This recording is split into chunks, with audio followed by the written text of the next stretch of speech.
S, வீடு, schools, hotels, store room இங்கெல்லாம் partition wall கட்டணும்னாலும் இப்போ பில்டிங் போனஸோட first choice Renocon Rapid Wall Panels. மாண்புமிகு தமிழ்நாட்டின் முதலமைச்சருடைய வழிகாட்டுதலின்படி இந்த அரசு பொறுப்பேற்றதற்கு பிறகு சென்னை எழும்பூர் கண் மருத்துவமனையில் பல்வேறு புதிய மருத்துவ கட்டமைப்புகள் தொடர்ச்சியாக தொடங்கி வைக்கப்பட்டும் பல்வேறு புதிய வசதிகள் தொடர்ச்சியாக ஏற்படுத்தப்பட்டும் ஏழை எளிய மக்கள் மிகப்பெரிய அளவில் பயன்பெற்று வருகிறார்கள். மாண்புமிகு தமிழ்நாட்டின் முதலமைச்சர் அவர்கள் 2022 ஆகஸ்ட் திங்கள் 27ஆம் தேதி 65 கோடியே 60 லட்சம் மதிப்பீட்டில் புதிதாக கட்டப்பட்ட கண் மருத்துவமனையின் 200வது ஆண்டு விழாவின் போது இந்த கட்டிடத்தை மக்களின் பயன்பாட்டிற்காக அர்ப்பணித்தார்கள்.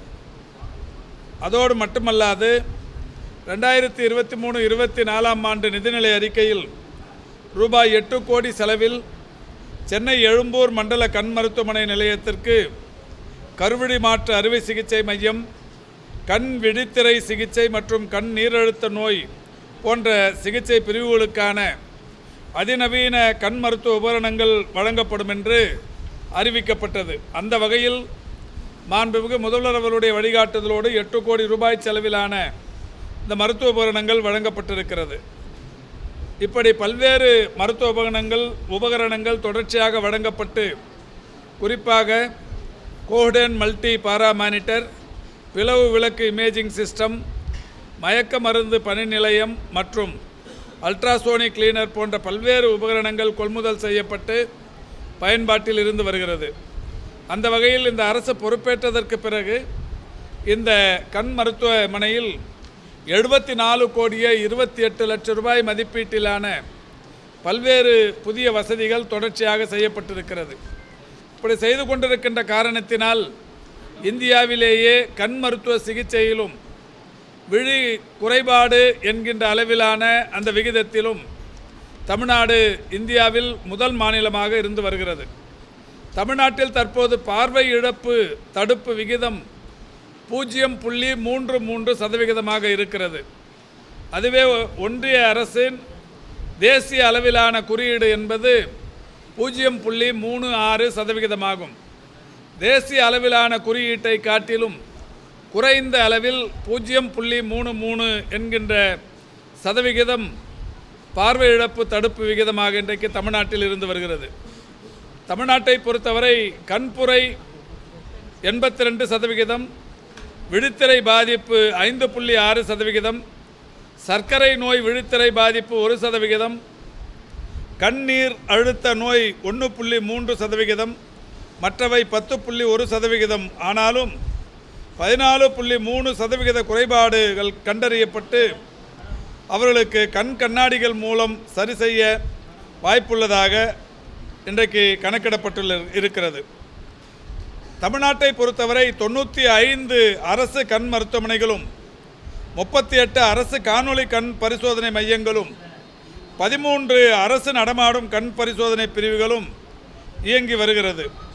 இந்த ஆண்டு 60 லட்சம் செலவில் கிருஷ்ணகிரி, திருவள்ளூர் மாவட்டங்களுக்கு புதிய நடமாடும் கண் பரிசோதனை பிரிவுகள் துவங்குவதற்கு தற்பொழுது தயார் நிலையில் இருந்து கொண்டிருக்கிறது.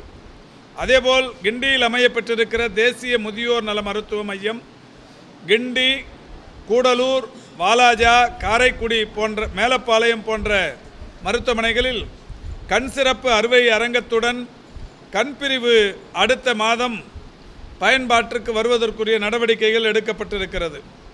இந்த ஆண்டு இதுவரை 12,167 கண்புரை பரிசோதனை முகாம்கள் நடத்தப்பட்டு கண்புரை பாதிக்கப்பட்ட 1,82,423 பயனாளிகளுக்கு இலவச கண்புரை அறுவை சிகிச்சை மற்றும் அரசு தனியார் தொண்டு நிறுவன கண் மருத்துவமனைகளில் செய்து முடிக்கப்பட்டிருக்கிறது. அதற்காக சுமார் 30 கோடி ரூபாய் உதவித்தொகையாக வழங்கப்பட்டிருக்கிறது. இந்த ஆண்டு தற்போது வரை 5,946 கண்கள் தானமாக பெறப்பட்டிருக்கிறது. தானமாக பெறப்பட்டு அரசு மற்றும் தனியார் தொண்டு நிறுவன கண் மருத்துவமனைகளின் மூலம் கருவிழி மாற்று அறுவை சிகிச்சைக்காக பயன்படுத்தப்பட்டிருக்கிறது. இது இந்தியாவிலேயே அதிக எண்ணிக்கையில் கண்கள் தானமாக பெறப்பட்டது என்பது தமிழ்நாட்டில்தான். முத்தமிழறிஞர் கலைஞர்களும் வணக்கத்திற்குரிய தமிழ்நாட்டின் இன்றைய முதலமைச்சர்களும் தொடர்ச்சியாக ஏற்படுத்த வருகிற விழிப்புணர்வு உறுப்பு தான முகாம்களில் உறுப்பு தானங்களில் தமிழ்நாடு அடைந்து வருகிற இலக்கு என்பது இன்றைக்கு அபரிதமாக இருக்கின்ற காரணத்தினால் இந்தியாவிலேயே அதிக அளவிலான கண்கள் தானமாக பெறப்பட்டிருக்கிறது. இதன் மூலம் பெறப்பட்ட கண்களிலிருந்து கருவழி மாற்று அறுவை சிகிச்சை தொடர்ச்சியாக செய்யப்பட்டு வருகிறது. இந்த ஆண்டு இதுவரை 27,90,093 பள்ளி சிறார்களுக்கு கண் பரிசோதனை செய்யப்பட்டு 2,214 பள்ளி சிறார்களுக்கு கண் குறைபாடுகள் இருப்பது என்பது கண்டறியப்பட்டிருக்கிறது. மீதம் இருக்கிற குழந்தைகளுக்கும் பரிசோதனை செய்து இந்த ஆண்டு இறுதிக்குள் சுமார் 3 லட்சம் பள்ளி சிறார்களுக்கு இலவச கண் கண்ணாடிகள் வழங்க ஏற்பாடு செய்யப்பட்டிருக்கிறது. இதற்காக மாண்புமிகு முதல்வர் அவர்களுடைய வழிகாட்டுதலின்படி 6,25,00,000 ரூபாய் செலவிடப்படவிருக்கிறது. இந்த ஆண்டு முதியவர்களுக்கு ஏற்படும் கிட்டப்பார்வை குறைபாடுகளை சரி செய்வதற்காக கண் கண்ணாடிகள் இலவசமாக வழங்க ஏற்பாடுகள் செய்யப்பட்டு தயார் நிலையில் இருக்கிறது. இதன் மூலம் முதியவர்களுக்கு இலவசமாக கண் கண்ணாடிகள் 1,20,000 பயனாளிகளுக்கு வழங்குவதற்கான நடவடிக்கை எடுக்கப்பட்டிருக்கிறது. இதற்காக அரசு 1,30,00,000 ரூபாயை செலவு செய்ய தயாராக இருக்கிறது. இப்படி இந்த கண் மருத்துவமனையை பொறுத்தவரை மிகப்பெரிய அளவிலான வளர்ச்சியை தொடர்ந்து மாண்புமிகு தமிழ்நாட்டின் முதலமைச்சருடைய வழிகாட்டுதலோடு செய்து வருகிறது. இந்த நிலையில் இன்றைக்கு பிரபல தினசரியான தினத்தந்தி நாளிதழில் இந்த மருத்துவமனையில் பேட்டரி கார்கள் இருந்தால் பொதுமக்களுக்கு வசதியாக இருக்கும், இங்கே கண் அறுவை சிகிச்சை செய்தவர்கள் இங்கிருந்து வெளியில் பேருந்து நிறுத்தத்திற்கு செல்லும் போதும் அல்லது இதற்கு எதிரில் இருக்கிற கட்டிடத்திற்கு செல்லும் போதும் அந்த குறைபாடு அறுவை சிகிச்சை செய்து கொண்டவர்கள் அல்லது மருந்து போட்டு கொண்டவர்களுக்கு பார்வையில் கொஞ்சம் அந்த மங்கல் தெரியும். அந்த நேரத்தில் அவர்கள் தனியே செல்வது நடந்து செல்வது பாதுகாப்பற்றதாக இருக்கும் என்கின்ற வகையிலான செய்தி வெளியிடப்பட்டிருந்தது. உடனடியாக நம்முடைய மாண்புமிகு தமிழ்நாட்டின் முதலமைச்சர் அவர்கள் இன்று காலை அச்செய்தித்தாளை வாசித்தவுடன் உடனடியாக அதற்கு ஏதாவது தீர்வு காண வேண்டும் என்று சொன்னார்கள். அந்த வகையில் புதிய பேட்டரி வாகனங்கள் வாங்குவதென்பது உடனடியாக இயலாத காரியம் என்றாலும் ஏற்கனவே நம்முடைய மருத்துவமனைகளில் இருக்கிற உபரியாக இருக்கிற பேட்டரி கார்களை இந்த மருத்துவமனைக்கு என்று ஒதுக்கீடு செய்ய சொல்லி அந்த வகையில் இன்றைக்கு 2 பேட்டரி கார்களை இயக்கி வைத்திருக்கிறோம். மாண்புமிகு இந்த தொகுதியின் சட்டமன்ற உறுப்பினர் திரு பரந்தாமன் அவருடைய முன்னிலையில் 2 பேட்டரி கார்கள் இன்றைக்கு பயன்பாட்டிற்கு வந்திருக்கிறது. இந்த பேட்டரி கார்களை பொறுத்தவரை இனிமேல் இந்த மருத்துவமனையில் அறுவை சிகிச்சை செய்து கொள்ளுகிற வயது மூத்தவர்கள் தடுமாற்றமின்றி நடந்து பேருந்து நிறுத்தங்களுக்கு செல்லவும் அடுத்தடுத்த மருத்துவ வளாகங்களில் மருத்துவ சேவை பெறுவதற்கும் வசதியாக இருக்கும் என்கின்ற வகையில் இது செய்யப்பட்டிருக்கிறது. அதேபோல் நேற்றைக்கு நம்முடைய திருவல்லிக்கேணி கஸ்தூரிபாய் காந்தி அரசு மருத்துவமனையில் அதாவது அங்கே பிரசவத்திற்காக செல்லுகிற தாய்மார்களிடத்தில் பணம் வசூலிக்கப்படுகிறது என்கின்ற ஒரு செய்தியும் பிரசுரமாகி இருந்தது. மாண்புமிகு தமிழ்நாட்டின் முதலமைச்சர் அவருடைய வழிகாட்டுதலோடு நேற்றைக்கு சம்பந்தப்பட்ட செய்தியை பத்திரிகையில் படித்தவுடன் துறையின் செயலாளரை நேரடியாக மருத்துவமனைக்கு சென்று துறையின் செயலாளர், ராஜீவ்காந்தி அரசு மருத்துவமனையின் முதல்வர் மற்றும் பல்வேறு உயர் அலுவலர்கள் அந்த மருத்துவமனைக்கு சென்று அந்த மருத்துவமனையில் பல வகைகளில் ஆய்வு நடத்தினார்கள். ஆய்வு நடத்தியதில் சிறிய அளவில் குறிப்பாக லஞ்சம் கொடுப்பதும் குற்றம் வாங்குவதும் குற்றம் என்கின்ற வகையில் அரசு மருத்துவமனைகளில் தொடர்ந்து இந்த நடவடிக்கைகள் எடுக்கப்பட்டு வருகிறது. அண்மையில் கூட எழும்பூர் அரசு மருத்துவமனையில் இது போன்ற புகார்கள் வந்த நிலையில் அங்கே நாங்கள் நேரடியாக போய் ஆய்வு செய்து பல வகைகளில் நடவடிக்கை எடுக்கப்பட்டது.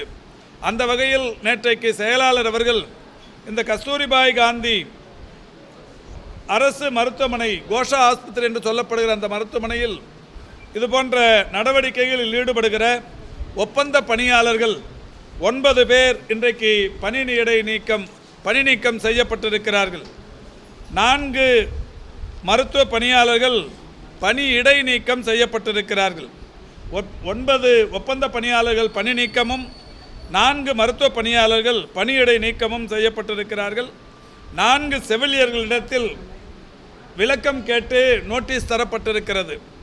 ஆக மாண்புமிகு தமிழ்நாட்டின் முதலமைச்சர்கள் மக்கள் நலம் சார்ந்து பத்திரிகைகளில் ஊடகங்களில் வருகிற செய்திகளுக்கு முக்கியத்துவம் தந்து உடனடியாக அதற்கு தீர்வு காண வேண்டும் என்கின்ற வகையிலான அறிவுறுத்தலை ஏற்று இன்றைக்கு ராஜீவ்காந்தி அரசு பொது மருத்துவமனையின் முதல்வர் நம்முடைய செயலாளர் உள்ளிட்டவர்கள் சென்று 9 ஒப்பந்த பணியாளர்களை பணி நீக்கம் செய்தும் 4 மருத்துவ பணியாளர்களை இடைநீக்கம் செய்தும் 4 செவிலியர்களுக்கு விளக்க நோட்டீஸ் கொடுத்தும் நடவடிக்கை எடுத்திருக்கிறார்கள். அதோடு மட்டுமல்லாது ஏற்கனவே எழும்பூர் மருத்துவமனையில் 50க்கும் மேற்பட்ட இடங்களில் விழிப்புணர்வு பலகைகள் வைக்கப்பட்டிருக்கிறது. பொதுமக்கள் இந்த ஊழியர்களை நாங்கள் உற்சாகப்படுத்துகிறோம், ஊக்கப்படுத்துகிறோம் என்றெல்லாம் சொல்லி பிரசவத்திற்கு வருபவர்கள் அவர்களாகவே 50 ரூபாய் 100 ரூபாய் என்று அலுவலர்களிடத்தில் ஊழியர்களிடத்தில் தருவது என்பது இருந்து கொண்டிருக்கின்றது. எனவே அதுவும் கூட தவறு. அந்த பணியை கூட செய்யக்கூடாது என்று அறிவுறுத்துகிற வகையில் இன்றைக்கு விளம்பர பலகைகளை எழும்பூர் மருத்துவமனையில் வைத்திருக்கிறோம். அந்த விளம்பர பலகைகளில் வைக்கப்பட்டிருக்கிற வாசகங்கள் என்பது அரசு மருத்துவமனை உங்கள் மருத்துவமனை, இங்கு தரப்படும் மருத்துவ சேவை விலையில்லா மருத்துவ சேவை. எங்களது மருத்துவ சேவையை பெறும்போது யாராவது தங்களிடம் பணம் வாங்கினாலோ அன்பளிப்பு கேட்டாலோ தொடர்பு கொள்ள வேண்டிய முகவரி என்று ஒரு எண்ணை எழும்பூர் மருத்துவமனைக்கு தந்திருந்தோம். அந்த வகையில் காந்தி கஸ்தூரிபாய் மருத்துவமனையிலும் கூட ஒரு 50 விளம்பர பலகைகள் உடனடியாக வைப்பதற்கு இன்றைக்கு உத்தரவிட்டிருக்கிறோம். அந்த வகையில் இன்னும் 2 நாட்களில் அரசு மருத்துவமனை உங்கள் மருத்துவமனை, இங்கு தரப்படும் மருத்துவ சேவை விலையில்லா மருத்துவ சேவை, எங்களது மருத்துவ சேவையை பெறும்போது யாராவது தங்களிடம் பணம் வாங்கினாலோ அன்பளிப்பு கேட்டாலோ தொடர்பு கொள்ள வேண்டிய முகவரி என்று சொல்லி 9381041296 என்கின்ற ஒரு அலைபேசி எண்ணையும் அறிவித்திருக்கிறோம். எனவே இதன் மூலம் தமிழ்நாட்டில் இருக்கிற அனைத்து அரசு மருத்துவமனைகளிலும் பணியாற்றுகிற ஊழியர்கள் அலுவலர்கள் அனைவருமே இது விலையில்லா மருத்துவ சேவையை, விலை மதிப்பற்ற மருத்துவ சேவையை தமிழ்நாடு அரசு வழங்கி கொண்டிருக்கிறது. எனவே இதில் யாரும் இதுபோன்று இடைத்தரகர்களின் வாயிலாகவோ அல்லது நேரடியாகவோ பொதுமக்களிடத்திலிருந்து கையூட்டு பெறுவதும் அல்லது அன்பளிப்பை பெறுவதும் தவிர்க்க வேண்டும் என்கின்ற வகையில் இன்றைக்கு இந்த நடவடிக்கை எடுக்கப்பட்டிருக்கிறது. இல்லை, அந்தந்த மருத்துவமனைகளில் இருக்கிற ஒரு அலுவலரோட நம்பர் தான் கொடுத்துருக்குறோம். பொதுவாக எங்கேயும் இந்த மாதிரி கம்ப்ளைண்ட் இல்லை, பெரும்பகுதியாக இல்லை. ஏன்னா ஒரு 14,000க்கும் மேற்பட்ட மருத்துவ கட்டமைப்புகள் தமிழ்நாட்டில் இருக்கிறது. இந்த 14,000க்கும் மேற்பட்ட மருத்துவமனைகள் 1.25 லட்சத்திற்கும் மேற்பட்ட மருத்துவத்துறையின் பணியாளர்கள் அலுவலர்கள் இருக்கிறாங்க. இல்லை எங்கேயாவது இந்த ஒப்பந்த அடிப்படையிலான பணி நியமனங்கள் இருப்பவர்கள் அல்லது இப்போ ஒரிஜினலாகவே கவர்மெண்ட் சர்வெண்ட்டு கூட 1-2 பேர் எங்கேயாவது சின்ன அளவில் அந்த சம்பந்தப்பட்டவர்களிடத்திலிருந்து பரிசை பெறுவது அல்லது அவர்களாகவே இவர்களிடத்தில் திணிப்பது மாதிரியான விஷயங்கள் நடக்கும். அதுவும் கூட கூடாது என்கின்ற வகையில் இது போன்ற நடவடிக்கைகளை தொடர்ந்து எடுத்து வருகிறோம். என்னம்மா?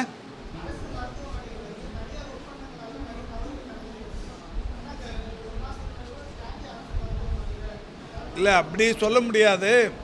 எல்லா ஒப்பந்த பணி நியமனங்களில் வர்றவங்களுமே தப்பு பண்ணுவாங்கன்னு சொல்ல முடியாது. ஏதோ 1-2 எல்லா துறையிலையும் இதை முற்றிலுமாக ஒழிக்க வேண்டும் என்கின்ற வகையில் எடுக்கப்படுகிற நடவடிக்கை. எனவே ஒப்பந்த அடிப்படையில் நியமிக்கப்படுகிற அனைவருமே தவறு செய்பவர்கள் என்று எடுத்துக்கொள்ள முடியாது.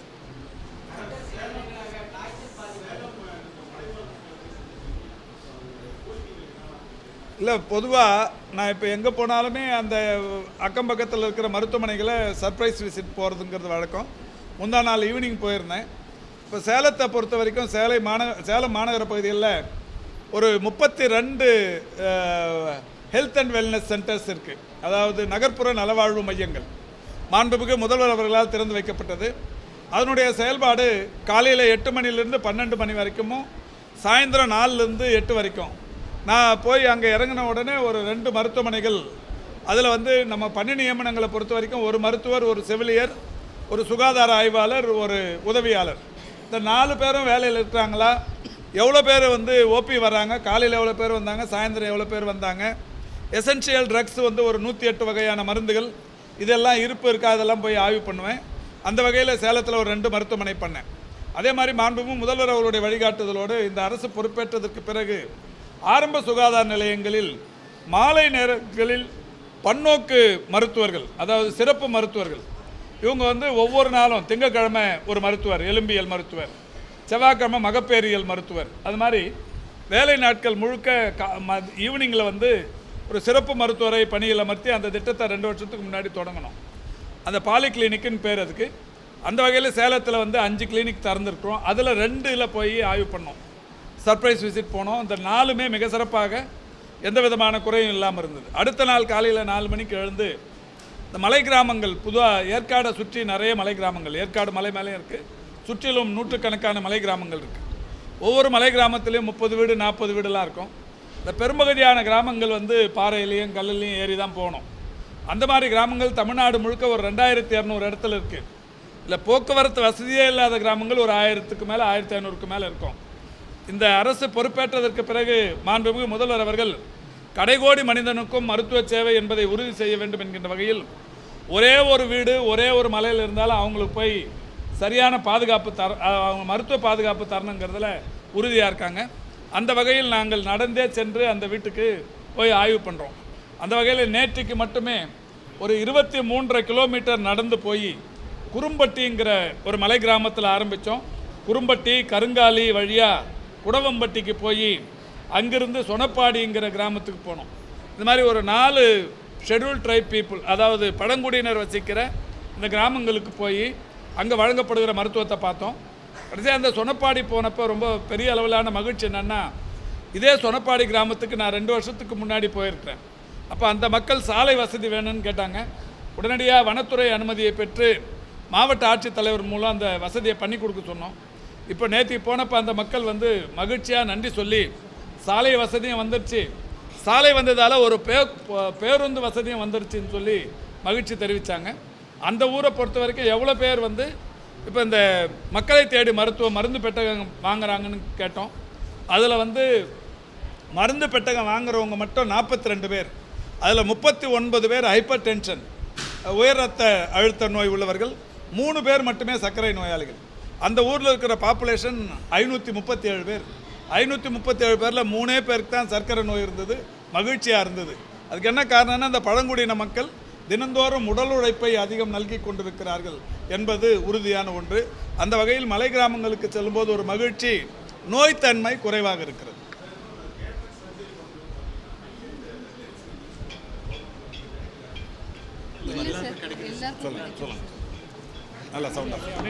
இல்லை, கேட்ராக்ட் சர்ஜரி பண்ணுறப்ப கவர்மெண்ட் தான் எங்களுக்கு லென்ஸ் வாங்கி கொடுக்குறாங்க. அதுதான் நாங்கள் மக்களுக்கு பொறுத்துறோம். எல்லாம் இருக்கு சார். அதாவது ஏதாவது புகார் இருந்தால் சொல்லுங்கள், இருந்தால் பண்ணித்தரோம். நன்றி.